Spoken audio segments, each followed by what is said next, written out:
Hello, everybody. Welcome in to the Great Scott Show, the Great Sports Callers Open Think Tank. It is Wednesday. Gerald Broussard's going to join us in a little while.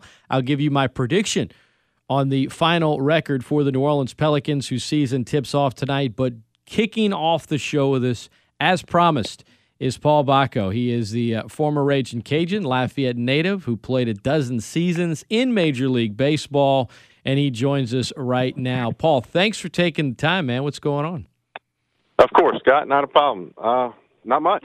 Just enjoying the baseball playoffs and looking forward to the second game tonight. So, you played a dozen seasons, but the two seasons with the Cubs were the only back-to-back seasons with a single team. Is that right?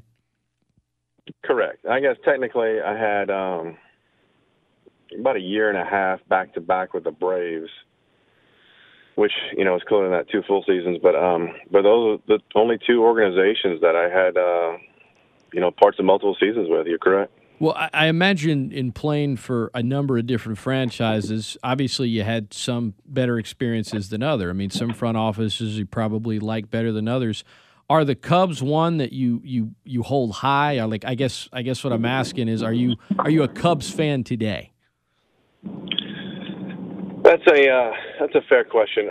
A Cubs fan, quote unquote Cubs fan, kind of, sort of, I guess, but definitely a fan of the city.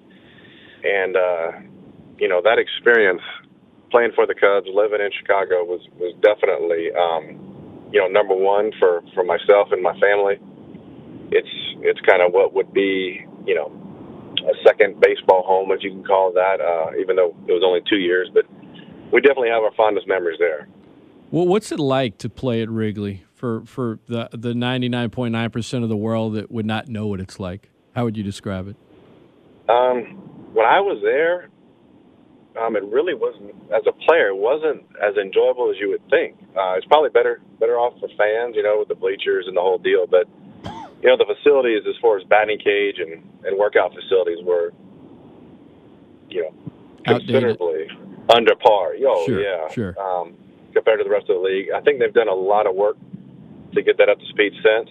But, and then plus, day games, the vast majority of the time end up taking a toll because of the sheer volume of games that you play as a big leaguer. The 162 games over 180 days adds up no matter how much sleep you get. But, when you're on a nighttime sleep schedule, and then now, you kind of go back and forth with day games to night games and then day games, it adds up and it becomes much more of a grind than it does when you're playing, essentially all night games. As far as this series goes, were you surprised by what happened last night? And what are the keys to this series if it's going to perhaps go the distance? No, nothing was surprising. Kluber was just flat out on. He's filthy. And, the whole world doesn't really know a whole lot about him. I get it. But he is, one of the handful of the best pitchers in the league. And then on top of that, he was absolutely on last night. So it didn't matter who you ran up against him last night. They weren't going to score off of him. So, no, it wasn't surprising. But that's why you play 7 games. And, one game is really not that big a deal, especially at the beginning of the series. Former Ragin' Cajun, longtime MLB catcher Paul Bako is our guest here on the Great Scott Show, ESPN1420 and .com. Paul, baseball is a sport where a lot of players are superstitious. A lot of fans are superstitious. Are you superstitious, first off, before I lead into my next question? Yeah, I was going to try to say that, I'm more, routine-based or use some kind of other corny phrase. But, at the end of the day, when I was playing, I was definitely superstitious. And if things were working, for whether the hot streak, personally or a team, from a team standpoint, you try to do the same thing, lead up to that. And if things weren't going well, definitely tried to mix it up somehow, Well, take us back to 2003. Were you in that game when Steve Bartman reached out and grabbed the ball? Yep, I was catching when that happened. So I knew that you were. So I don't know why I asked you if you were, but I knew that you were. So what, As a team like the Cubs, right? Their history and the quote curse. As that happens, does anything go through your head, or is it kind of everything that happens in the immediate aftermath when Florida puts up 8 runs and you guys were 5 outs away from the World Series? So take us into your mind, and I'm sorry if you have to go back to a dark place, but what's going through your mind whenever that's all unfolded? Well, at the time, I mean, you're just irritated or disappointed or pissed, or however you want to describe it. Sure.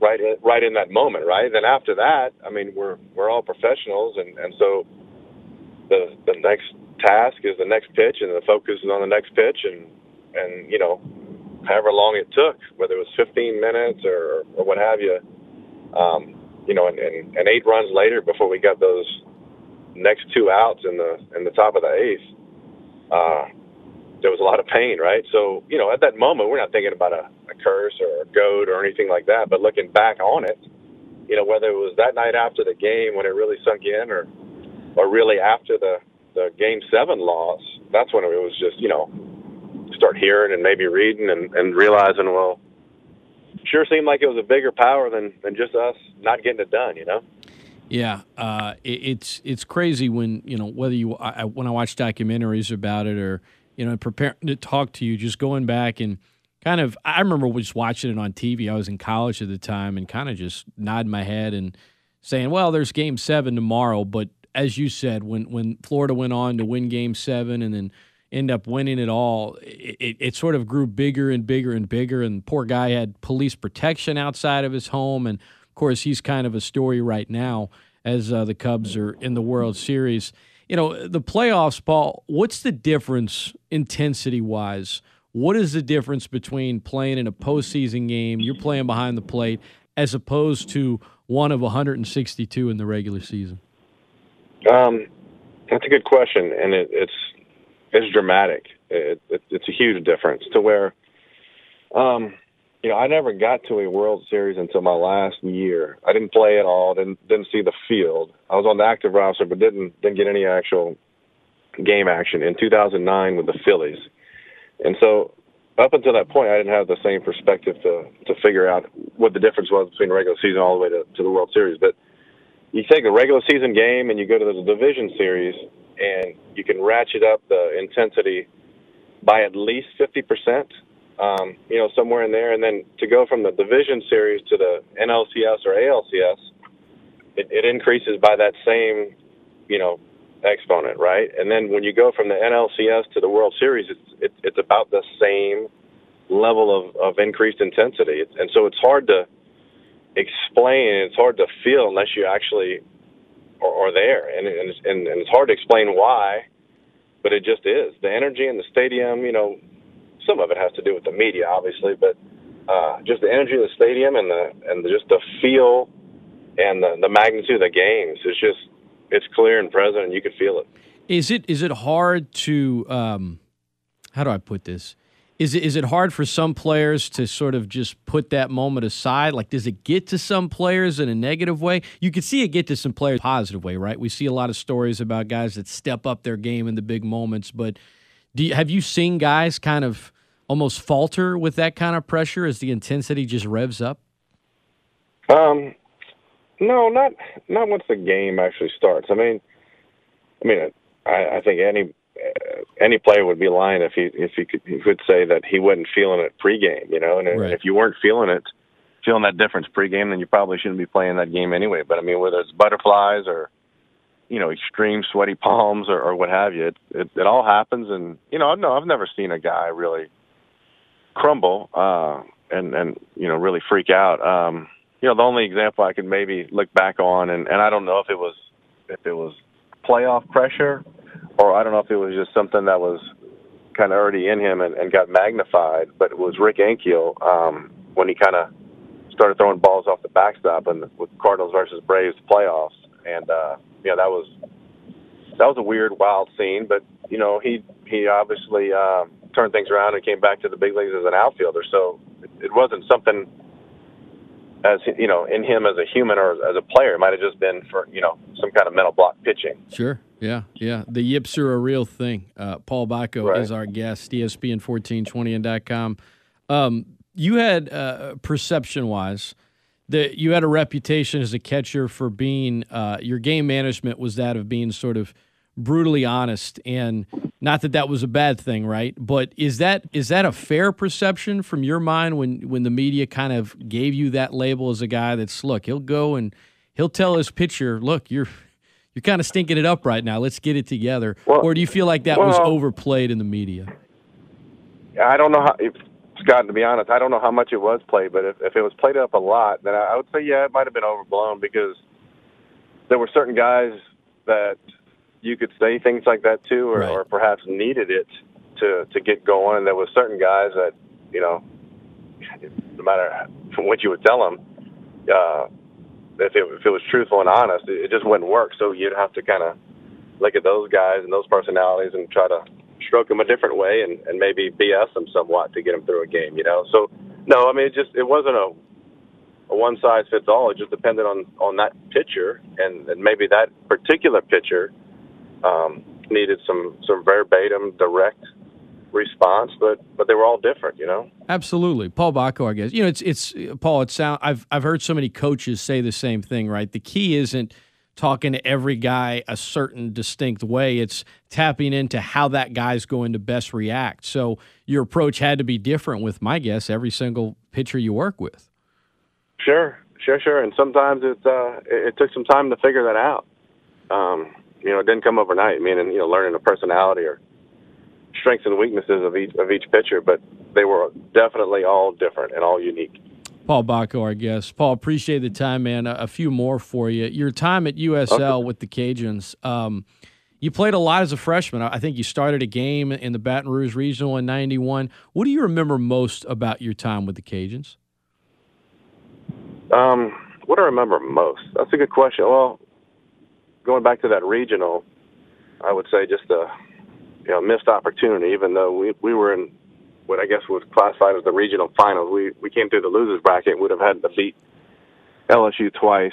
And we had, I think we had Cyrus Crosby starting that game, who was like a midweek starter for us, who was all we had available since we came through the losers bracket. And they had a fully rested Chad Ojay. So we got beat up in that first game. But, that missed opportunity is something I definitely remember. A bunch of the teammates that I got to play with, and some guys that I looked up to as a freshman, the guys that showed me, the right and wrong way how to do things. Just, kind of being part of that program when we were still building up to what, Robe took over and continued to build from. I guess those main things that I thought of whenever I think of UL baseball. How closely do you follow the program today? Probably not as close as I should. I mean, don't get me wrong, I keep up with how they're doing, but, sure. I keep up with Bab. I have a good relationship with Anthony Babineau, but as far as, the day-to-day, I just have so much other stuff going on in life that it's hard to do so. You mentioned, so many other things going on in life. I know your roots are here. I know where you work. I hear about how hard you work, but what's that transition like, Paul, from a guy that played in the minors for a number of years and then got to the majors and, so many different teams in your 12 seasons, so you were moving a lot. What was that transition like from moving all over the place to settling back here in Lafayette? Really good question as well. The first year was just a blast. My wife and I like to call it kind of a honeymoon and Lafayette phase, meaning, just, we're able to play for so long and didn't have a care in the world for the first, year or so, just kind of getting to know your kids well again and some of your family and enjoy being home for the first year or so. And then after that, it's kind of like, okay, now what? What's next? And then that second year maybe was the toughest part of the transition, with just not knowing, with 100% certainty what next was going to be. They don't give you a plan or a program whenever you leave the league. I guess you know a lot of guys you played with. Some guys, the transition is easier than others, but for you, it sounds like you were you were happy to just be rooted in one place and not saying, okay, I might have to move next week. Exactly. Yeah. I mean, at first, whenever we started getting, traded and moved around, the first time or two was gut wrenching. You think you're going to come up with these same guys. I got drafted by the Reds and played with a bunch of them along the way up. And you just think you're going to be a Red, right? You don't know any different. And then you get traded, and then you get traded again, and just became normal for us to where, looking back on it, it was a blessing. Helped me grow as a person, and got to meet so many different new people, live in so many different places, and develop a whole bunch of relationships with countless teammates. Absolutely. Paul Bako, our guest. Do you have a prediction for how the series is going to go from here, or do you kind of stay away from those things? No, I mean, I think the Cubs are going to come back and win. I really do. This time of year, you really can't tell. I mean, they're both clearly the two best teams in the league, both playing the best right now. I think the Cubs are going to win it in 6 or 7 potentially. But, whether that happens this year or not, I went on record last year talking to a couple of buddies just saying that even when they get swept in the NLCS, that their team is built to be a perennial winner. I mean, if they win it this year, that's going to be one. But even if they don't, I think they're going to win multiple World Series within the next 5 years. Just a job that Theo has done and his staff, and then, Joe Madden down onto the field. They're going to be really good for quite a long time. Paul, what's your favorite baseball movie? Bull Durham. You didn't even hesitate. That one sounds like it's clearly above the rest. Oh, yeah. You asked me my favorite. That's it. Yeah. How do you feel about a movie like Major League? Because I love that one. Oh, yeah. I mean, that's definitely in the mix, but it's just not number one, It was good. Just Bull Durham was just, not everything was 100% accurate there, but it was definitely closer to reality than Major League is. Gotcha. It captured what it's like playing in the minors, huh? Correct.